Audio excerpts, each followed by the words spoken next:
Do you know why I'm excited to record today? From this episode onward, I'm recording using an actual Nintendo 64 controller to play the game. And I don't know if it's normal exactly how excited that makes me to want to record today, but I'm so excited. I want to record, and I'm so ready right now. I'm like, man, this game feels so right with this controller. Hello, Internet, and welcome back to another episode of The Legend of Zelda: Ocarina of Time. In the last episode, we did everything we could outside of the Fire Temple now that we have the Megaton Hammer, and this time, there's a cold wind blowing from the Zora's River, so that's where we're headed to next. I'm playing with a Nintendo 64 controller. I probably put the test recording in here like before the video started, which I already gushed about how excited I am to be playing with a Nintendo 64 controller, but I do expect there to be like a bit of a learning curve, nothing too serious, because I like literally tested it yesterday to make sure it was working, and oh my god, it just instantly felt so natural. This game was built for this controller, and it just feels so much nicer. Here's Zora's River. We're going in. I still haven't re-equipped the shield because I think Link looks kind of cool without it. So, as long as I can go without it, I will. But that's not going to be much longer probably because there are Octoroks in here. We'll see though. So, hello Octorok. The magic bean plant in here will take us directly to the end, but that's not where we're headed first. First, we're going to ride over to this plateau and then play the Sun Song. Playing that with the buttons feels so much nicer. Oh my goodness. Okay. Now that we've done that, there is a gold Skulltula over here. And I need the bow and hook shot. Not both of them really, but having both of them is nice. Oh, that felt so much better to aim. I'm like... This whole video is going to be gushing about just how much better the game feels to play now, which... hopefully that's good for you. That feels good to me. Alright. An Arctic wind is blowing from Zora's River. Do you feel it? I do, because we're there, Navi. Believe it or not. So, that rock is obviously bombable, so is this. These two things aren't in my notes, so we'll see what we have going on here. Little chest probably just has rupees. Yeah, 20. Wow. That wasn't even worth it. We probably invested 80 rupees to get those rupees. And then, we can place this bomb here. And there's another grotto, of course. And this is a fairy's fountain. Okay, that's kind of nice. We do have an empty bottle. But we're gonna need 2 empty bottles coming up anyway, so... whatever. I guess it's nice to know this is here. I can't think of any instance where this is going to be the fastest place to get fairies, though. Anyway, the last thing we need to do in Zora's River right now is at the end, so I'll see you there. Once we make it over here, we want to step on this fence. And all the way up there is our next gold Skulltula. We want to be right at the start of this fencing. And...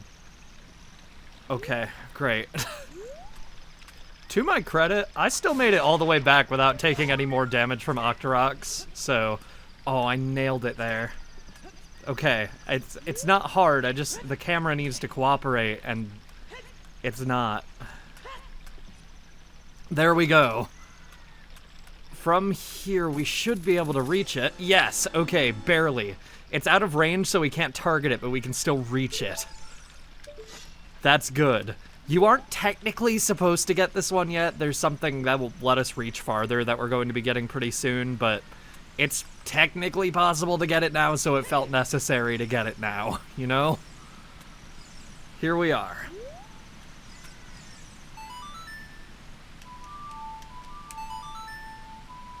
I could have done that faster. I have buttons now, come on.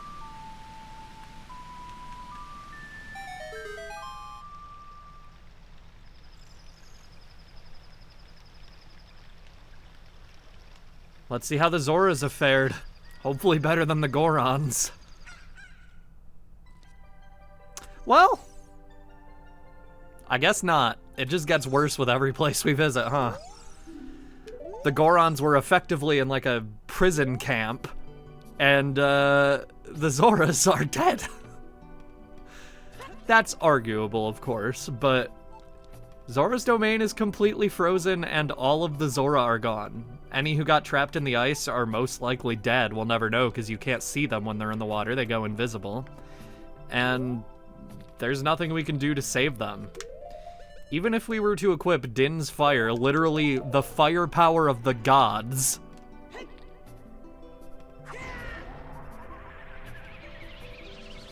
even that can't melt this ice. So, Frozen Zora's domain is home to a lot of rumors from throughout the years. Most notably that you can melt the ice and then reach over here while swimming, where there is a very, like, weird alcove somewhere around here. It's in this pillar. It might be on this side, like on the side that the ladder is on. No. Okay, well, it's at the bottom there. We can't really see it because of the ice, but it is there. It just looks like it's meant to be an entrance to something. Even if you get to it, there's nothing there, but the most popular rumor stated that a room called the Unicorn Fountain is inside there. This is a beta room that was seen in pre-release screenshots, which looks like a great fairy fountain, but it has a fountain with unicorn heads on it in the center.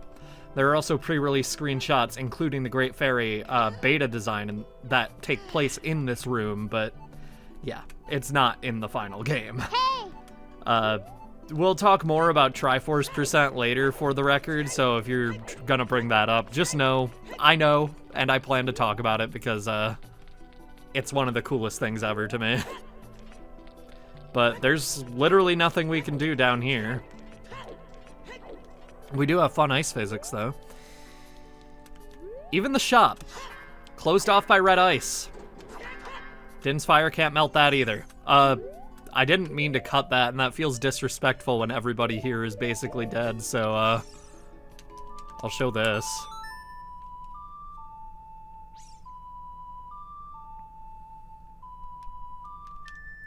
Playing Zelda's Lullaby has the secondary effect of healing signs that you cut. Zora Shop, we have fresh fish.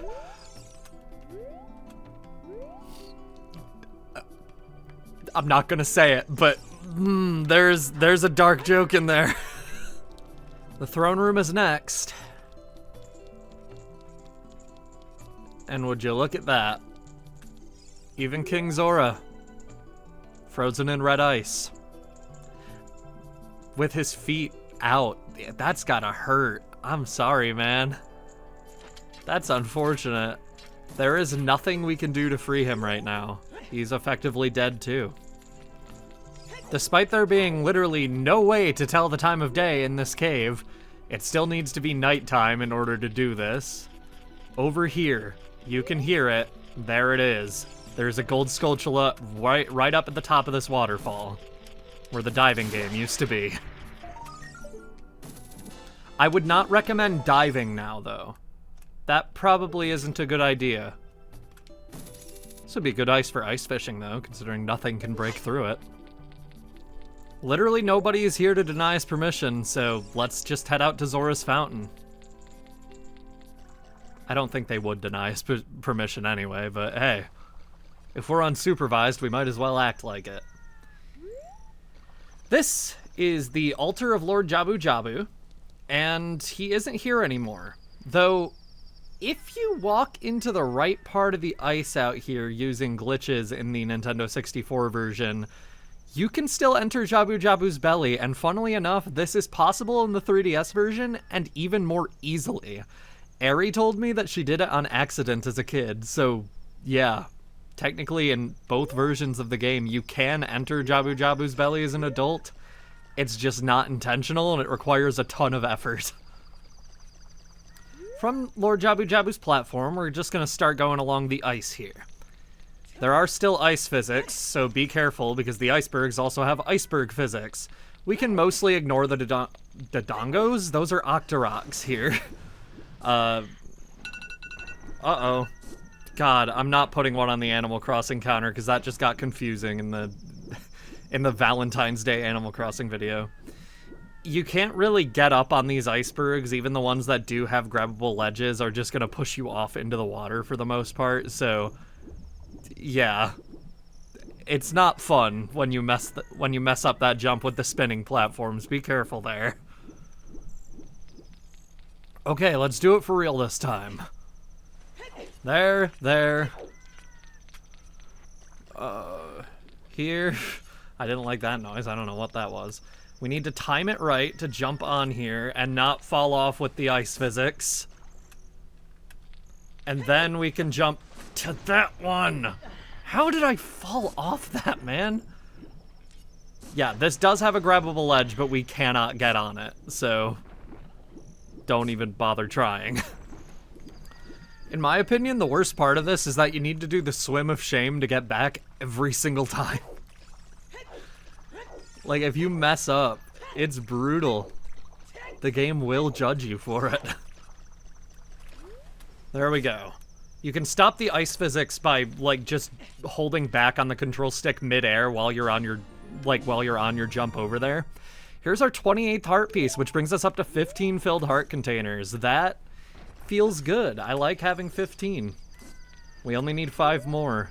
And that also means there's only 8 more heart containers, or there's 8 more heart pieces and 5 more heart containers in the game. 3 more heart containers. What? No, 4 more. How many do we have? Oh, also, yeah, you can see all the rupees over there because of the extended,